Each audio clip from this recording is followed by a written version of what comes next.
So why does a woman's body count matter? Well, what I really want to talk about is why the body count thing, which means how many partners this person has been with, why does that matter to a man? Why does it make them less trustworthy? And why does it make the man more insecure? Those are really the things that I want to talk about. I know if you're a woman watching this, you say, it shouldn't make you insecure, double standards, blah, blah, blah. Well, I'm going to tell you why there are double standards and why these things probably aren't going to change too much. Now, these things have changed. I know that some people say they don't care, but there's other things that go along with it that make it matter, like I said. So what are some of these things? And why is there double standards when it comes to men and women? Well, first off, if a woman is someone who has had sex with multiple partners or a lot, or has a high body count, what does that mean? That means that either that person has actively looked for sex, okay, so they've actively gone out there and tried to have sex with multiple partners, or they've said yes to the many propositions that are taking place to them on a daily basis. And this is one of the things that men don't really realize about women, is that, like, we can go about our day. Men, we can go about our day. We can go to the store. We can go get gas. We can go to the mailbox. We can go to work without getting propositioned for sex, without people coming up to us and asking us our phone number or commenting on the way that we look. We can do that. Even if we're a good-looking guy, we can do that and be in peace pretty much every single day for the rest of our lives. Whereas women, the moment they step outside of their front door, they are being propositioned for sex, they are being talked to, harassed, all these things. Then when they go home, in the DMs, messages, it never ends. So they have an unlimited, and that word unlimited is going to come back into play here. They have an unlimited amount that they could go out and say yes to on a daily basis, especially when they're attractive, okay? So when it comes to the body count thing, guys are coming at it from a different point of view, because it's hard for us to sleep with multiple women. If you're someone who has had the opportunity to, and you have that access to multiple women, yes, it's going to be easier for that guy. And maybe you're a woman saying, yeah, my guys get propositioned all the time. That takes a lot of effort. Whereas for a woman, it doesn't take any effort at all. They just have to be alive. Whereas a guy, to be able to get to that position, he's got to have made a lot of money. He's got to have a lot of status. He has to have a lot of things that go along with, so that women say yes. And even then, even if he doesn't have, even if he has all of that, there's still this, kind of power that's in the woman's hands. So when that power's in the woman's hands, when she has to be the one willing to have sex, I mean, just think about the sexual interaction. A woman has to open up to a man, has to let the man in. So it's kind of in the woman's court. If a woman is going out and saying yes, if the woman is actively looking for those things versus just, letting them come to her. As a guy, we look at that and we go, we know this stuff is happening all the time. And if you are actively going out there, what's stopping it from happening when we're together? So if I get with that person, why would that then change? Number one, because for guys, we know it doesn't change. We're just as horny as ever, all right? We commit to a woman, all right? And it's a challenging thing for us. For women, when we look at that and we say, oh, this person has been with multiple partners, all right, over and over and over again, and they actively look for sex, and now they're committed to me, why would we know on the one end that stuff doesn't stop? Guys are going to continue to engage with them. Guys are continue. So if it's an easy thing for them to do because they don't say no, they say yes more often than they say no, or they say yes often. Maybe they still say no more often than yes. But because they've had a lot of experience saying yes, well, what's stopping them from doing that now that we're in a relationship? Or when the relationship gets tough, what's stopping them from saying no? They can, or what's stopping them from saying yes? If they are someone who actively looks for it and says yes all the time, that's going to be a normal thing for them. So for guys, it's different. We have to do a bunch of things to get just one yes, okay? And even then, it's in their court and they can say no at any point.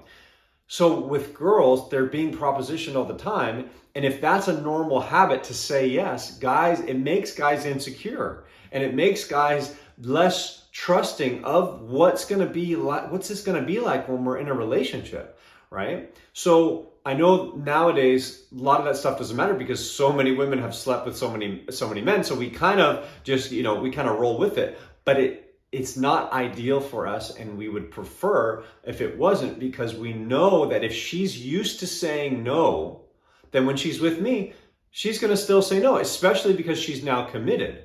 Now, whether that be the chance goes down 50% or 75% or whatever, the chance is greater that she's going to say no when she's propositioned.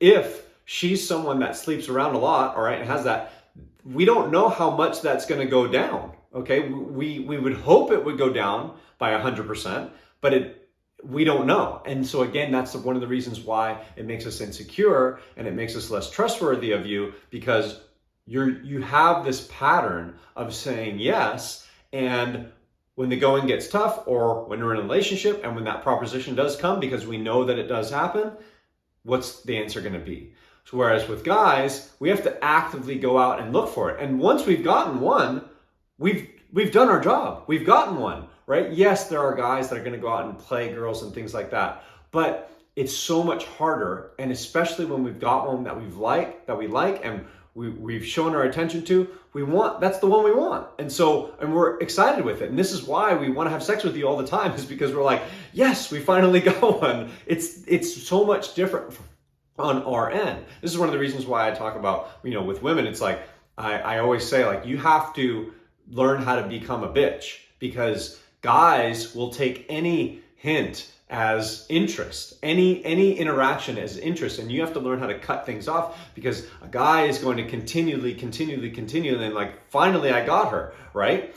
And any little interaction is a yes to a guy, and we're just waiting for that opportunity, because it's so much harder for us to get that attention. Whereas women, it's so easy to get attention. Like I said, they just go out their front door and they have attention. They have these propositions coming to them. So that's one of the reasons why. Another reason why that we inherently know that it's not the best thing for our woman to be sleeping around or have a high body count before we engage in a relationship, in a one-on-one relationship with them, is because we know that as sexual appetites go, women almost have an unlimited sexual appetite. What do I mean by this? If you're going to have sex and both of you reach orgasm, for the man, he ejaculates. That's pretty much it for sex. Most men can't have sex again once they ejaculate. It takes time, a period of time.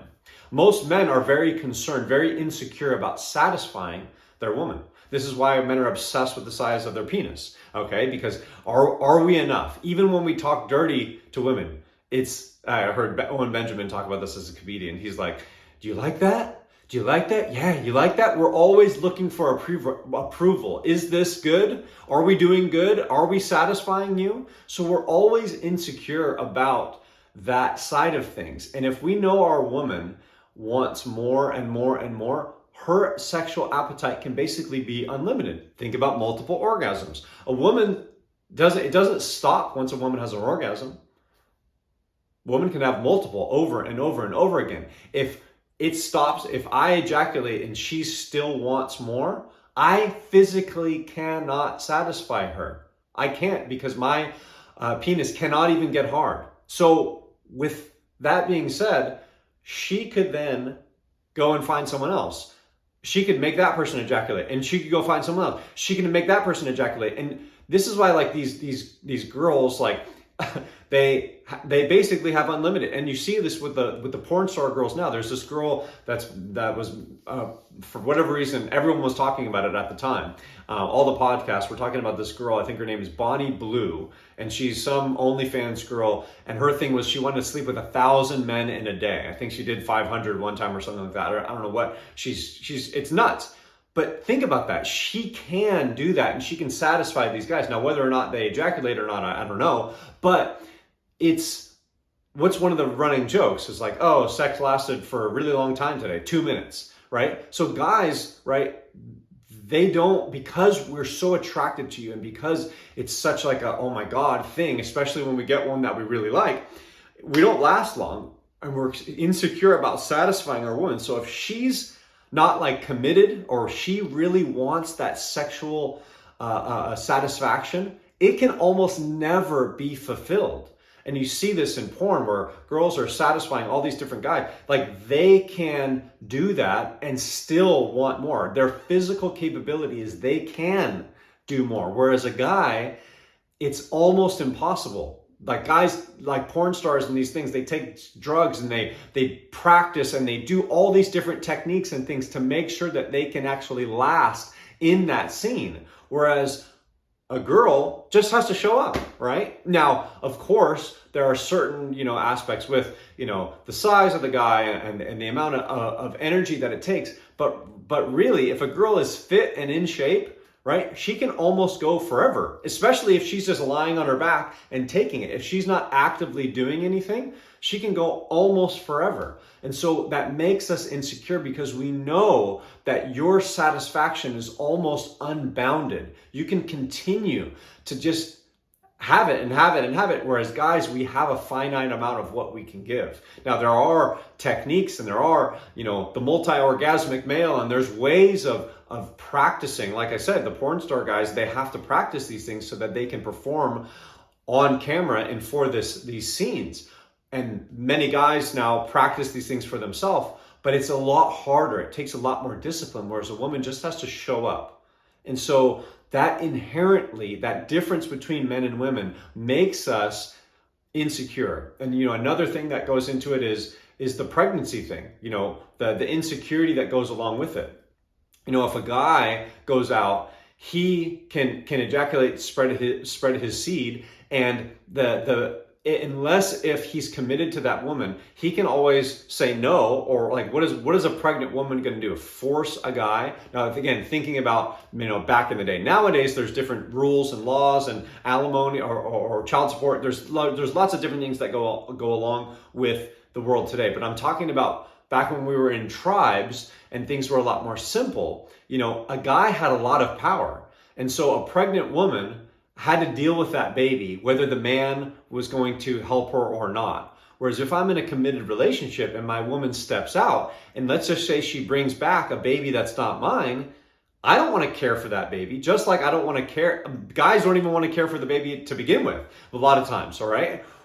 We then are caring for someone else. Like the whole reason why we're having sex is to propagate our species, my genes. I want that to go through. Now I have to care for someone else. So the cheating thing is different for men and women because I can go out and cheat and I don't have any obligation to those women, okay? If I choose a woman and we're in a committed relationship and the whole tribe knows that this is the woman I'm committed to, and she goes out and I still have an obligation to take care of that woman. I've made these vows. Today it's different. Like I said, today people get divorced, people do all sorts of different things. But inherent in us, we know once we've committed, like that's those should be our babies. My genes are going through that woman, right? Whereas I go out and if I cheat, it's like, it's not that big of a deal. What's she gonna do, right? She's gonna force me to take care of the kid. I have the power. Whereas I've committed, I've chosen this woman to be the one that stands by my side. And then now she's going to step out and maybe bring home someone that isn't even related to me into my tribe. How dare she? And so this is where that mindset comes in. There's these double standards. It sucks, but this is the way that it is. because of the way that we've lived for, thousands and thousands of years, where we've gone about, interacting with one another. And this is why we have some of those things. So now with birth control, now with condoms, and the way that we can interact with one another, and the social norms have changed, we still have these feelings inside of us. So we can say to you, oh, it doesn't matter. Oh, it doesn't matter. But then you start seeing he's acting more insecure. He's not as trustworthy of you. Why? Why would that be? These are some of the reasons that would be the case. And I know it's not fair. I know it should seem like, hey, we should all be able to do whatever we want. It doesn't work like that. And this is one of the reasons why. And I think, so many women are frustrated with that. And I get it. I get why, there is, it sucks to be on the losing end of a double standard. But this is one of those reasons why. And so, or several of those reasons why. And if you really do want to be in a committed relationship, how are you going to go about making that man feel less insecure about those situations? I don't know. I don't know if you have the track record in the past and he knows about that, right? It's going to be hard, moving forward for you to create that level of trust. He's going to have to see it over time. Okay. And that's just life. Sometimes time heals all. Well, that's going to be in a relationship for sure. And so you're going to have to prove it. And I know it sucks. I know it's a double standard, but that's just how things go. So those are some of the reasons why the body count thing does matter when it comes to women. For men, on the other hand, it doesn't matter as much, right? Mainly because, like we said, it's a different game, right? It's a lot harder for us to do that. And a lot of women actually find it more attractive to be with a man who has a higher body count, because it shows that he is attractive, that these women have said yes, and because they know that it's hard, right? Now, maybe again, those things are changing and they don't understand that as much because we have this different access. But even then, all right, they inherently know that there is a difference between the two. It is. So that's why, like, any guy knows that when he goes out by himself and is interacting with people, it's a lot harder to attract a woman. If he goes out and he's with his woman, right? People proposition that guy all the time because there's this social proof of, oh, she's already said yes to this guy. He must have something that is desirable. So that social proof allows for that woman basically telling the social setting that this guy is valuable, whereas he comes out himself, he has to prove it. Even if he's good looking, even if he has money, he has to kind of prove that he's valuable. And then it isn't just a facade. He isn't just renting the Lamborghini, right? He actually has the wealth that goes behind it that then turns him into attractive. The woman signals all of that automatically. And so for guys, again, we have a different way of going, we have a different perspective, on that. And for women, it's so much easier. They don't have to have any of that. They can just show up. So that's where those double standards come in. I know it's not fair, but it's just the way reality is, and we have to live in it. So take that information, do with it what you want, and maybe that'll help you understand your partner, why they might not be acting the way that you want them to in these situations. Give them time, be consistent, and over time, that trust will come.